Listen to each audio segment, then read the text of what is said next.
The Fiora game that you're about to see today, I got 0 assists in. Now, that should tell you something about what you're about to witness because, oh boy. All right, so just so you guys know, Fiora is still insane, insanely powerful. S plus tier, I would say, like after playing her, I would still say she's S plus tier, but you have to play her correctly. Like this champion, especially Fiora, very, very unique. Like, you know, when you play Darius or Garen, you can do whatever, right? Like you can split push, you can team fight, you can do anything and you'll be useful. Fiora, no. You really have to play her in particular ways, in particular scenarios. I'll tell you all about it during the gameplay. Let me now tell you how to build Fiora. So, there is 2 builds that I have for Fiora. This is the first one. This is the against squishies build, or like the, you know, I want to really carry build.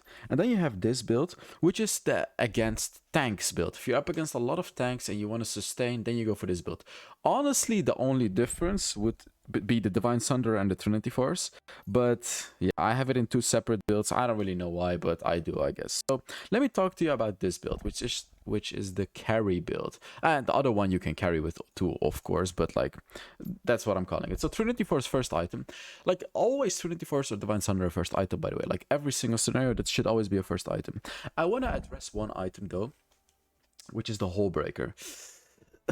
This is a good Fiora item. Hullbreaker is definitely a good Fiora item, but you're really limiting yourself to like only split pushing when you go for Hullbreaker, I feel like, because you could have had a Blade of the Doom King, you could have had a Death Stance, you could have had a Stark Cage, right? Like, of course you can say this with other champions as well, but the thing with Fiora is, number one, she already pushes turrets fast, and number two, she already wins the majority of 1v1s. You don't need the added bonus of the Hullbreaker. You don't really need it.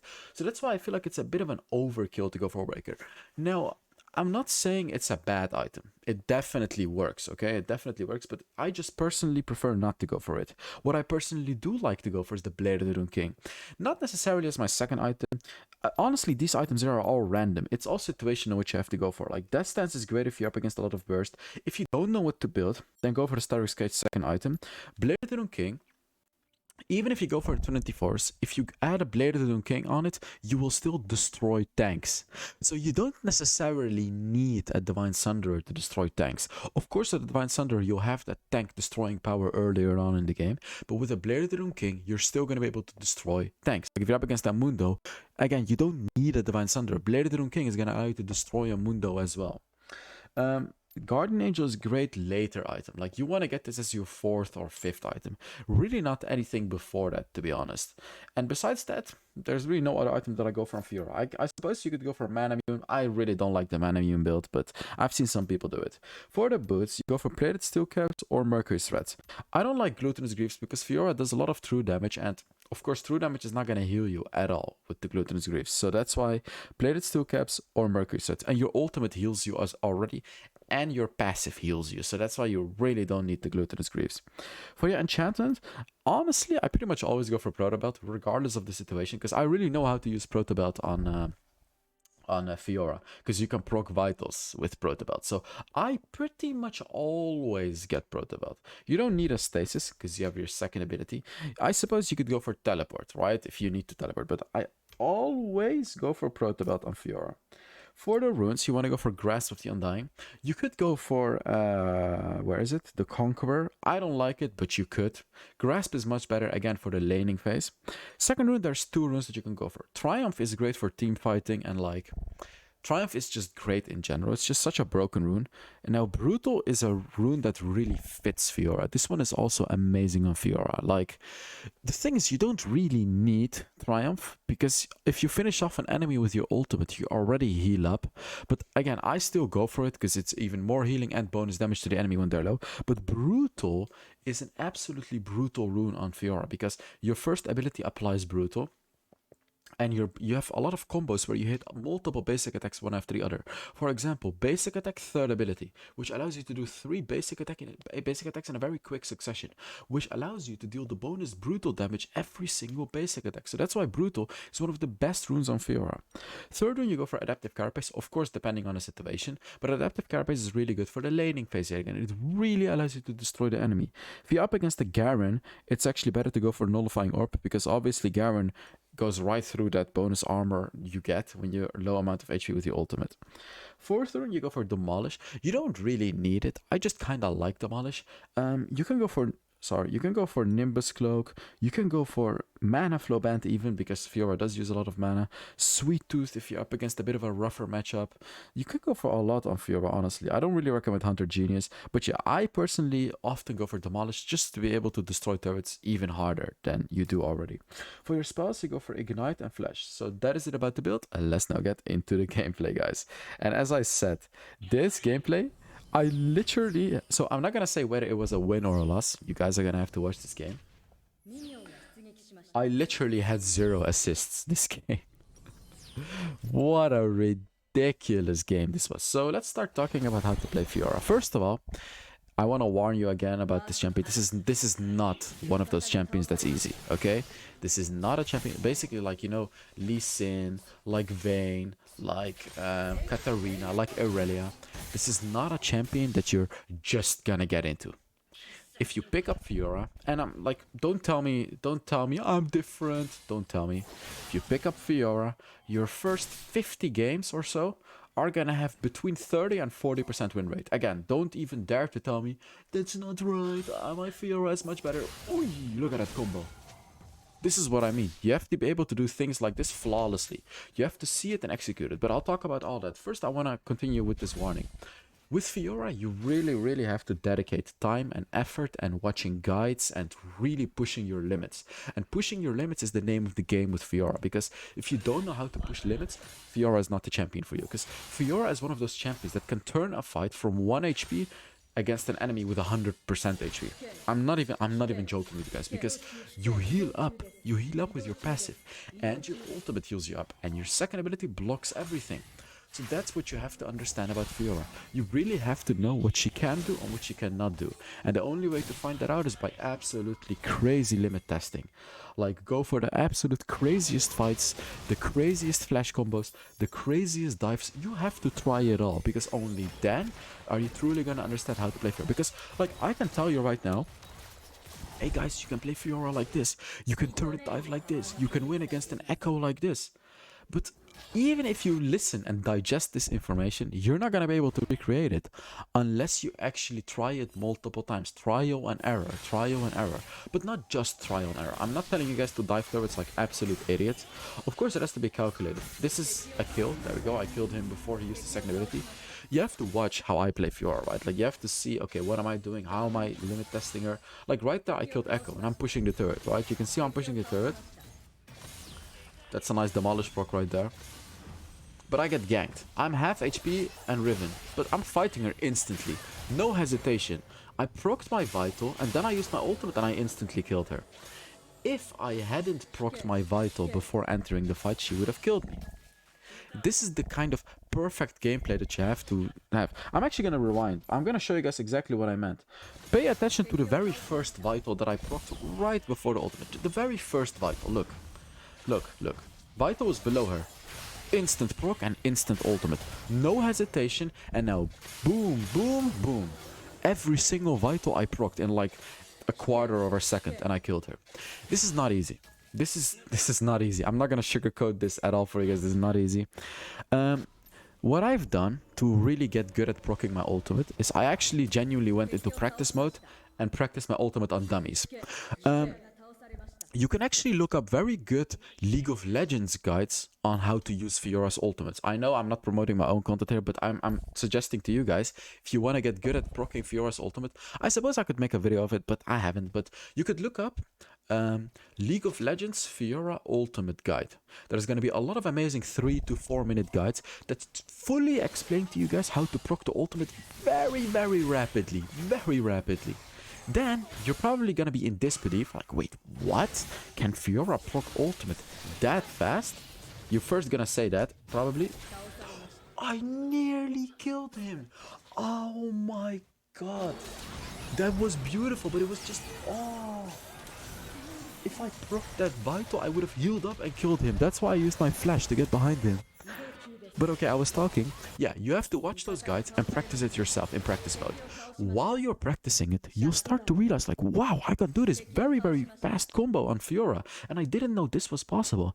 And then you're gonna start to apply it in your ranked matches. If you're able to use your ultimate like that in matches, that is where the real power of Fiora comes from, guys. That is where the real Grand Duelist comes from. That's where the name of the ability comes from.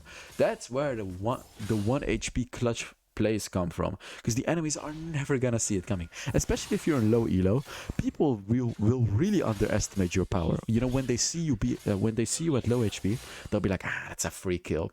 But then when you use your second ability to block Garen's ultimate, when you proc the Vital, use your ultimate and proc your ultimate super fast and chunk down the Garen from 100% HP to 0 in 5 seconds, that's where the game changes. That's where people are gonna be sitting there like, what? What just happened? How did this 1 HP Fiora just kill me? That's what happened. And this is a bit of a different style of video that I'm giving to you guys. I'm not actually telling you right now what to do. I'm telling you the mindset and how to truly learn how to, you know, get good at this champion.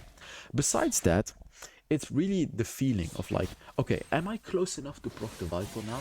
You have to have that feeling now, especially after they changed Fiora. Because, oh, look, I can stun him here. There we go. I stunned him because it's very easy. He walks into his second ability, which stuns me. I can just right post it. But what I'm trying to say is, Fiora's first ability has a range, right? And the range used to be bigger than but they reduced it. You really have to have good knowledge of like when you can proc vitals, because the most awkward thing that can happen to a Fiora is when you dash with your first ability towards the enemy and you don't even hit that enemy. If you don't hit an enemy, the cooldown is going to be insanely long. Because I believe like 70% of the cooldown gets refunded if you hit your first ability on a minion or an enemy. Look, I can just stun him.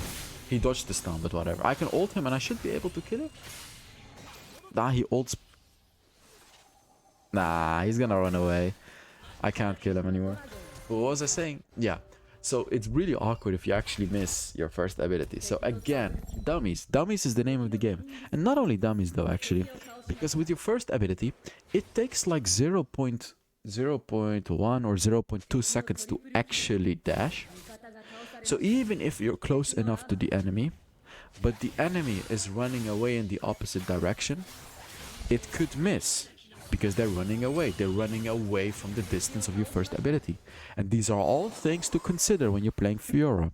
And again, I'm telling you all this now, but the only way you can learn this is if you play like 100 games of Fiora. When you play like... Okay, so it probably takes like 10 games to kinda understand the champion. It would take like 50 games to get decent at the champion. And in my opinion, it takes like 100 games on this champion to like really make the plays. Like, you see what I'm doing here? Like being a crazy maniac player like this, where you're 1v2ing the enemies very easily with Fiora, because you really fully know how the champion works. And not just 100 games of limit testing, being an absolutely crazy player. So as you can see, I am struggling with mana a little bit. Well, it's not really struggling, because I was spamming the hell out of my abilities, that's why. So that's a thing to consider with Fiora as well, by the way. When you're farming your lane, don't spam your abilities like crazy. Of course, you can use your abilities to farm, but don't spam them, because you are going to be using up your mana. Not very fast, but you are going to use it up, especially on Fiora. And the mana regen is really not enough on Fiora. So like, right here you can see I am using my abilities because I have full mana bar. But don't spam the hell out of it. Like, unless you can take honey fruit afterwards, don't spam it. Like right here, I am spamming it because I could take the honey fruit afterwards if I want to. Like, look, I'm walking up to the enemy and the honey fruit is up. So I'm taking this and regenerating my mana, you see? So it was not a problem in this particular scenario. I am gonna spam it on the red buff though, because obviously I need this red buff as fast as I can. Unfortunately, she's here though. I think I can just go on her. While she's taking the red buff, I'm fighting the Riven. That should be a kill. Yeah, Proto. You see how fast you can proc your ult? Oh, this is awkward.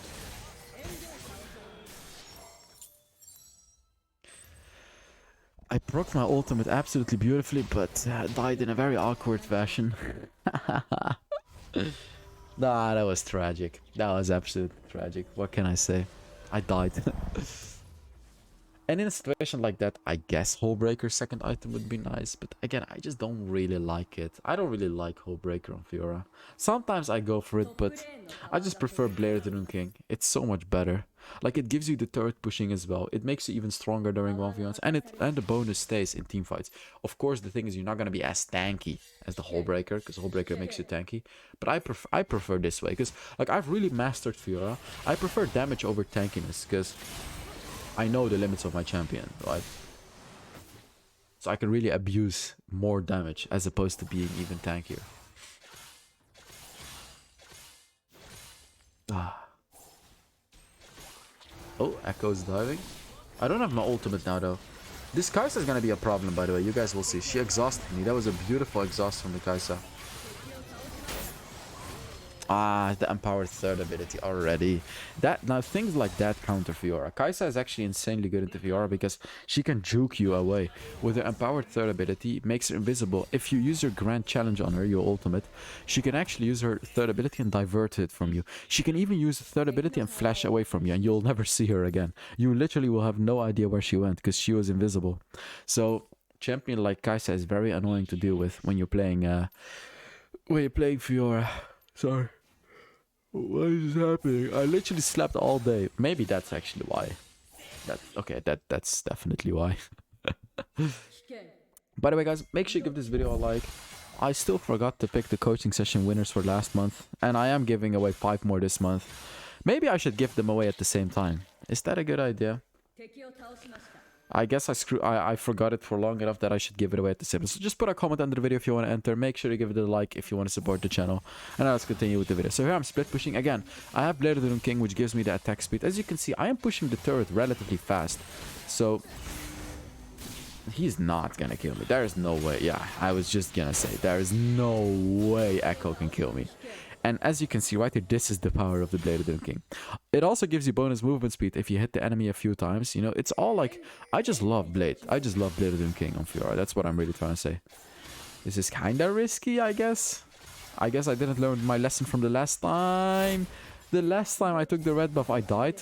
And now I'm dead again. Unbelievable. I took 2 red buffs. I didn't even take them, and I died 2 times for it. How stupid am I? How can I make the same mistake twice in a row? There's no way I do it again, right? What are they doing? Ah, don't lose this dragon. Take it. Come on, Lee. Come on, Lee. Nice! He stole it. Well, he secured it, but he stole it. You love to see it when your jungler actually wins the smite battle, right? It's basically like, you know when you're dead and like your jungler is trying to steal a dragon or your jungler is trying to secure it, you're basically cheering like, come on, come on. You're laying in your bed and in your head you're thinking like, please, please, you can do it, go for it. And then when they steal it, you're like, yeah, let's go, baby. That's my jungler right there. That's my boy. That's my girl. Let's go. Thank you so much. And then when they don't steal it, you're like, ah, come on. Smite diff. Jungle diff, you suck. FF. Ah, no, you come on. How did you not take it? I would have taken that so easy. Did I just one-shot that Echo? I pretty much one-shotted him. What happened right there, you can actually, I think you can watch the video on 25% speed. I'm not sure if you'll even see it because it was that fast. I instantly procced 2 vitals with, the way that I did it, I think, was with my proto belt and my third ability. What your third ability does is it gives you maximum attack speed. Yes, maximum. It doesn't get faster than that, so you instantly hit your basic attack. I think that's how I did it, where I procced 2 vitals instantly and just decimated the Echo.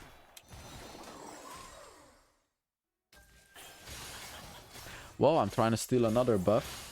This time it's a bit safer because my teammates are around me actually. Yeah, it's a really good buff for me to take because now I can spam the hell out of my ability. That should be a kill. This is a kill. Yeah, that's a kill. Ultimate. She's just dead. Yeah, there we go. Very nice. Yasuo ult? Man, how strong is Yuumi though? How can a Yasuo just kill me like that? Because Fiora actually hard counters Yasuo, but Yasuo with a Yuumi, it doesn't work. Damn it. Yuumi is just such a stupid champion in my opinion. Well, in a lot of people's opinion. And probably everyone's opinion, except for Yumi players. Yeah, let's just say it like that. Everyone's opinion, Yumi is stupid, except for people that actually play Yumi. There's no one in Wild Rift that says Yumi is such an amazing champion that doesn't play Yumi. Yeah, that's what I wanted to say. I think the same goes about Vayne. Everyone hates Vayne, except for Vayne players. I think even Vayne players hate Vayne, because it's just such a disgusting, stupid champion. There's definitely a few champions in the game where I'm like, you know, I'm not sure what you were thinking when you were designing this champion, but this is not it. This is not it. Like, Vayne is one of them. I feel Vayne is a stupid champion. I think Yumi is as well. There's not many other champions that I think like that. But generally, I think the champions of Wild Rift are absolutely amazing.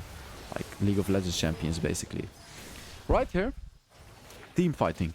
You could say this is a bit of a weakness of Fiora, because team fighting she's not that good at. She can only target one champion, and it's not like she can wipe out the entire enemy team, you know? It's not like she's Darius or something, or Riven, who can execute enemies very easily and hit multiple enemies with their abilities. That is why I'm split pushing her, as you see. I'm telling my team to be careful, I'm split pushing, because this is what my champion is built for. Of course, my team doesn't listen, and they still fight. I don't really care. I'm just split pushing. Ooh, Kai'Sa's here. I want to take this turret fast, and then I'll 1v1 her. I should be able to kill her, even if she ults. Boom, boom, boom, boom, and boom. Wow. How satisfying is that feeling? And Kai'Sa is their main carry, by the way. I can stun him. Yeah, he's dead. I even flashed to the vital to instantly kill him. So, yeah, there you can see it. I baited Kai'Sa into me, I killed their main carry, and we just won the game. So thank you guys so much for watching. Let's actually take a look at how much damage I did and everything like that. This was actually insane Fiora gameplay, just so you guys know. I had a crazy game on Fiora. This is what happens when you play a lot of games on a champion for a video. You actually get good at the champion. But it takes a lot of effort. So let's see. Yeah, I did quite a lot of damage, but Lee Sin did very, very well too. So thank you guys so... Oh, what happened with the camera? This is not my setup, by the way. But yeah, thank you guys so much for watching. This is not my donation goal, by the way. This is of a friend of mine. Broke student supplies, really? Okay, guys. Thank you so much for... Broke student supplies. That's how you want to get donations, really? Alright, guys. Thank you so much for watching, and I will see you all in the next Wild Rift video. Bye-bye.